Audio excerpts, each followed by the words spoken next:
Welcome to a special episode of the Tambellini Group's Top of Mind podcast.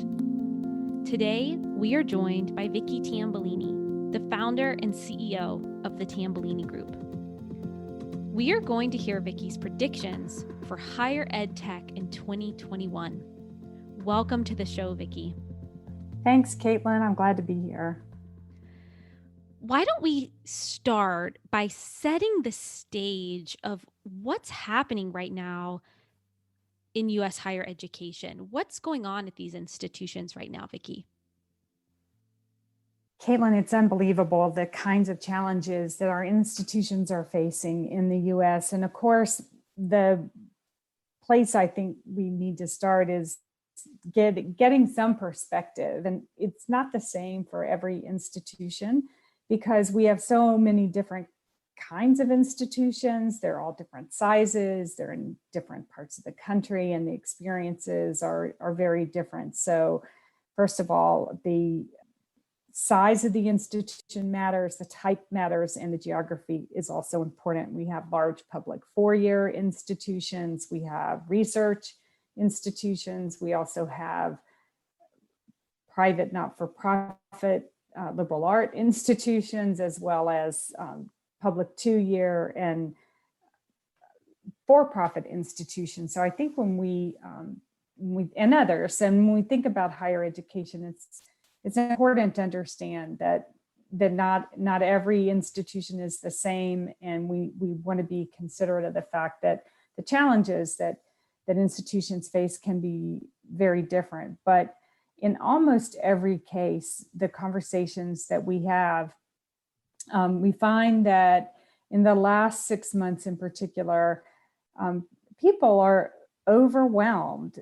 They're feeling that the last 8 to 9 months have been so stressful, starting with the way that they have had to adjust their home lives. Most everybody has been personally impacted by the pandemic. Most people know someone that has been sick or lost their life to the illness. And so they're operating in a very careful environment.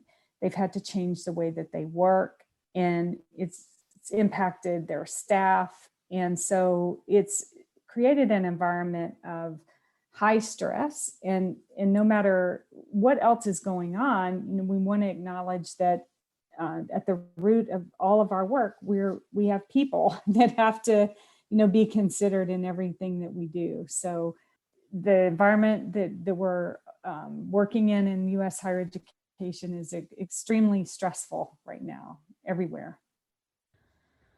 So with that happening, across the country, really no one has been left unscathed by the pandemic. What are your 3 biggest predictions for the year in a nutshell? And then we can dig into each one. Yeah, sure. First of all, I see that institutions are going to be focusing on adopting more strategic and sophisticated budget and planning tools. The ones that don't already have tools are going to be selecting and implementing strategic tools. More institutions are going to be moving as much of their operations to the cloud as they possibly can. There's a significant number of institutions that still run the majority of their core operations on-prem. And then I think the third thing that I would say is that this will be the year that we see some new ways of thinking about institutions combining operations. And I look forward to talking with you about what I mean by that. Great. Well, the first one you mentioned is around budget and planning. So tell us more about what you think's going to be going on in the budget and planning arena. What we see is that there's still many institution leaders that are using Excel spreadsheets and other tools to create their budgets. And so in this environment, leaders struggle to create scenarios and to do the financial modeling and planning that they need to be able to do as the different scenarios come up or as plans change. And so what we are finding is that more and more leaders want to have tools that they can plug in numbers and run dozens of scenarios in a very short period of time, so that as assumptions change, as information changes, and then as real-time data comes in, that financial modeling and planning can be done very quickly and adjustments can be made in real time, because we don't have the luxury anymore of thinking about a plan and then implementing a plan over some period of months. This pandemic has created a situation for all of us that requires us to be able to react in real time to urgent situations, and leaders have to have real information, real cost data, and information that has to be available at the touch of a button. And to do that, you need more sophisticated tools than Excel. I agree with you on that. I think a lot of people have relied on Excel for a very long time, and it is a powerful tool, but it requires a lot of a person sitting at the computer doing the data analysis, as opposed to having some sophisticated algorithms and automation behind the planning. On your second prediction, Vicki, you talked about people moving operations to the cloud, and this is a trend that we've seen accelerating over the past few years already. And what do you think is going to be different about 2021?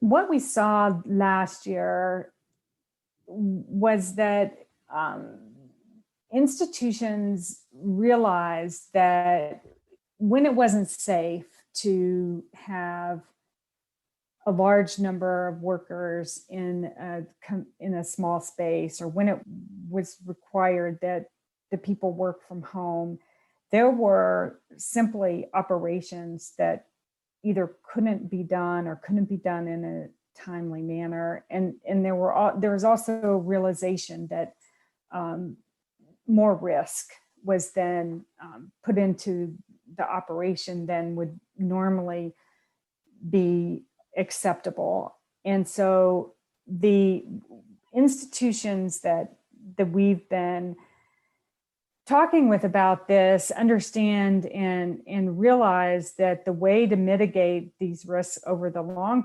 term are to move operations to the cloud, where third parties are responsible for more of the basic system operations, where you have more backup, disaster recovery, more people available to help run core system operations.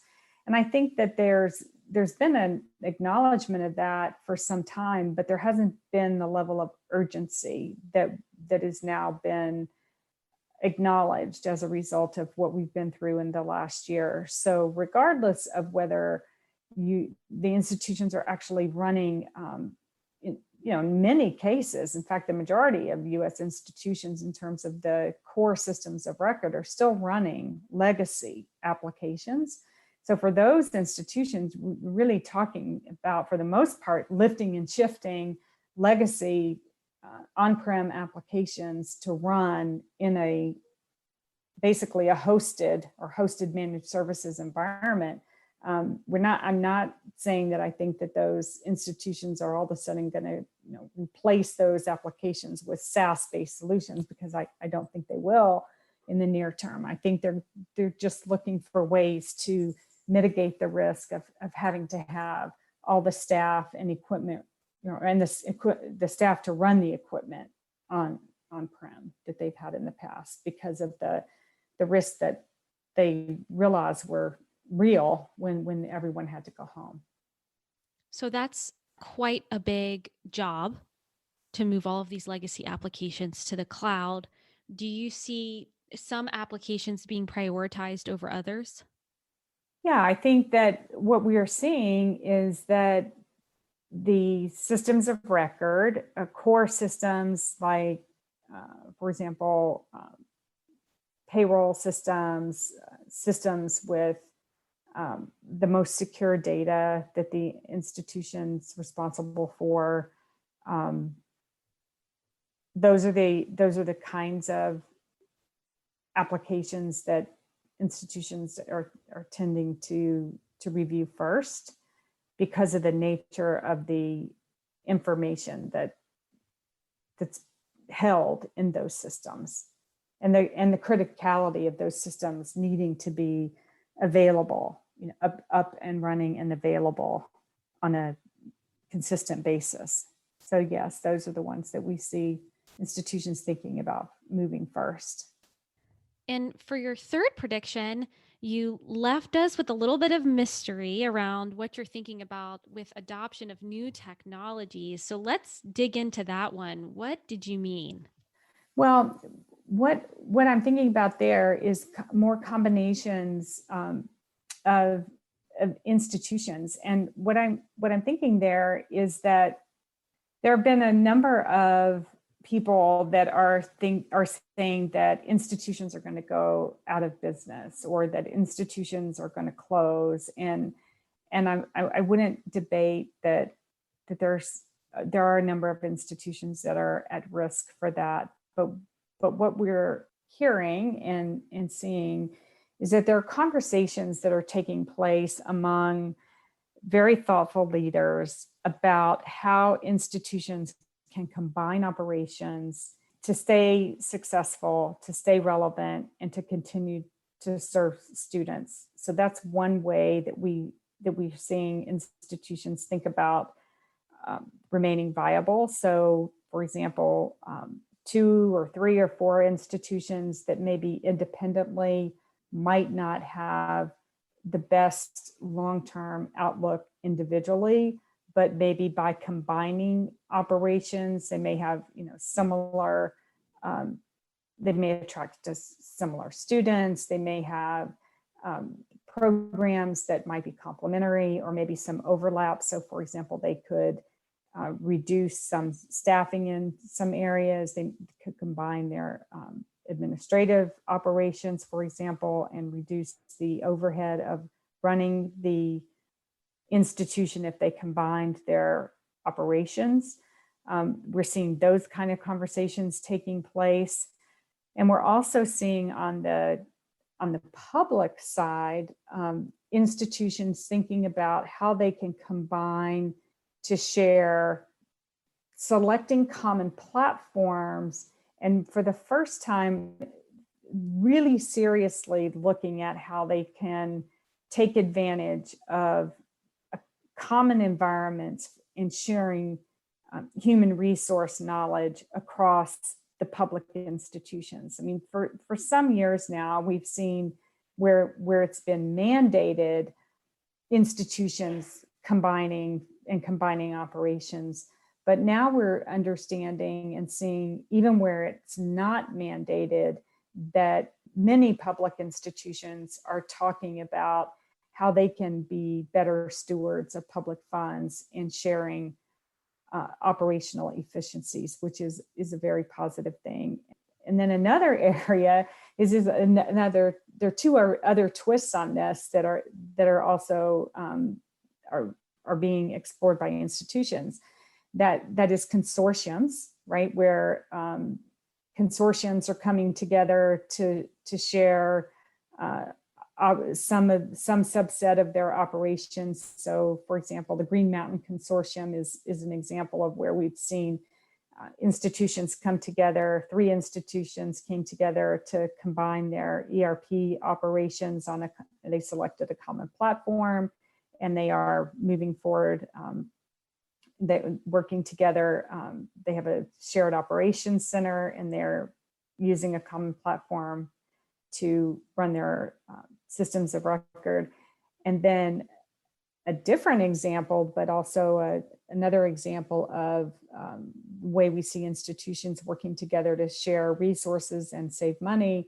This is something that will roll out in 2021, is a group of schools that are involved in the HES consortium, where they're going to 31 or 2 schools are going to select a platform and think about how they can work together on a common platform to save money. So lots of opportunities and lots of new thinking about working together to reduce overhead, especially in information technology where so much money is spent. Vicki, do you have any long shot predictions or maybe a controversial prediction that you'd like to share with us?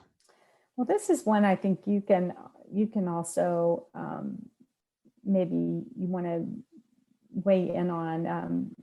The thing that we're seeing, from a teaching and learning perspective, that is also a human characteristic, is that so much has changed about the way we work and about the way we're teaching our students, that we hear a lot about student expectations and student outcomes and the delivery of education, and we don't know yet as an industry how long-term student outcomes are going to be impacted as a result of the pandemic. But we do know that from a K-12 perspective, many K through 12s have been shut down for last spring and then this fall, and again going into this spring. Many students have had to learn from home and go to Zoom school, as they say. And so standardized testing has been impacted, lots of test optional institutions, many more than before.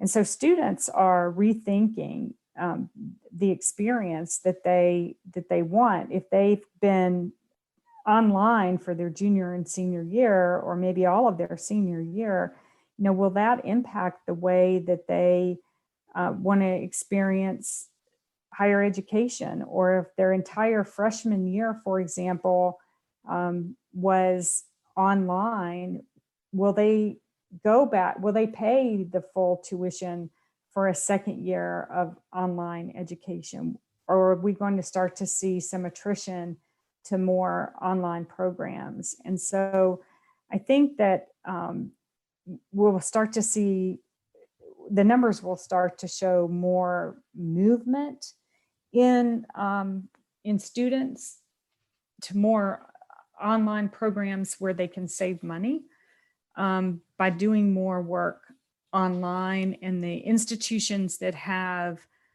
online options for students to take advantage of the degree program where they intended to be in school will benefit the most. And institutions that don't have options for students to continue with programs at a, maybe some sort of reduced tuition rate, are going to face the most competition and potentially be at the biggest loss for students. And that, I would say, this is, with the exception of perhaps the most elite private not-for-profits and the most elite Research One institutions, who will probably never struggle for that student enrollment. But that's not the majority of our higher education institutions. The majority of our institutions are constantly looking for how they're going to recruit their next best class. So I think that's, be understanding where your competition is coming from and how you're going to recruit those students who are going to stay with you for the 4 years through graduation is going to be even more important in the next 12 to 18 months. I can see how this has been playing out in my own family. I have a 17-year-old stepson who loves learning online, has really enjoyed the online learning environment, being able to do work from home, having a different pace and schedule. So I can really see how the pandemic could have opened a lot of people's eyes to some of the benefits of online learning, where maybe before they were really thinking they were going to go to a four-year institution, they were going to go on campus, they were going to have the typical college experience. They now may really be rethinking that. Mm-hmm. And thinking about, well, maybe alternatives are just as good of an option for me. And, as these conversations are playing out in my own household, I can really see how, this is being multiplied over many households over the US, what kind of impact that may ultimately be having on enrollments. And, that trickles down to many more pressures, as you said, on the institution. The need to adopt more automation. Perhaps they can't have as much staff. There are many variables here that are going into, what do we think the landscape is going to continue to look like? So I think on that note, the one piece of advice that I would have is that what we know for sure is that constant change is not new, but the rate of change and the impact that change is having is very difficult for some institutions. And most every institution has a plan, a strategic plan. The institutions are typically making and working from a 5-year plan, but those plans need to be evaluated and reconfirmed more than annually now, because the rate of change and the impact of the pandemic and the ongoing changes that are going to have to be made and reevaluated, and a year's too long to think about how you're going to need to adopt in your own environment. It's just no longer reasonable or possible to think about an annual review. And so I would urge every institution to think about looking at a planning cycle that's at least semi-annual, and putting a process in place to make changes as frequently as possible to adapt to this environment that is turbulent at best. Vicki, thanks so much for joining us today. It's been a wonderful conversation, and I've learned a lot about what's happening and what might happen. Thank you so much for joining. Thanks for your time, Katelyn, and thanks to our guests for joining in. If you'd like more data-driven insights about the higher ed technology landscape, check out Tambellini's free and member-only resources at thetambellinigroup.com. And that's the end of our show for this month. We'll see you next time.